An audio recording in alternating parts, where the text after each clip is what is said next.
বিসমিল্লাহির রহমানির রহিম। প্রিয় দেশবাসী, আসসালামু আলাইকুম।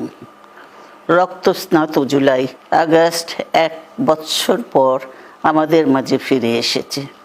দীর্ঘ 16 বছর ফ্যাসিস্টদের নির্মম অত্যাচার, নির্যাতন, গ্রেফতার, হত্যা, খুনের মাধ্যমে গণতন্ত্রকে ধ্বংস করে এবং এক দলীয় শাসন ব্যবস্থা চিরস্থায়ী করতে চেয়েছিল আওয়ামী শাসক গোষ্ঠী।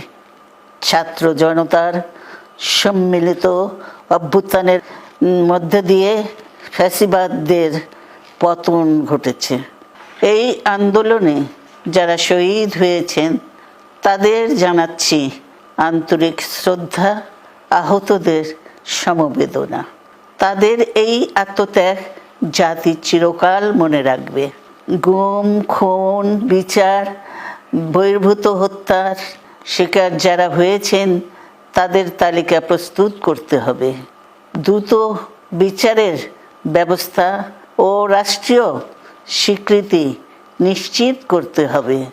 প্রতিটি পরিবারের সম্মানজনক পুনর্বাসন ও নিরাপদ ভবিষ্যৎ নিশ্চিত করতে হবে।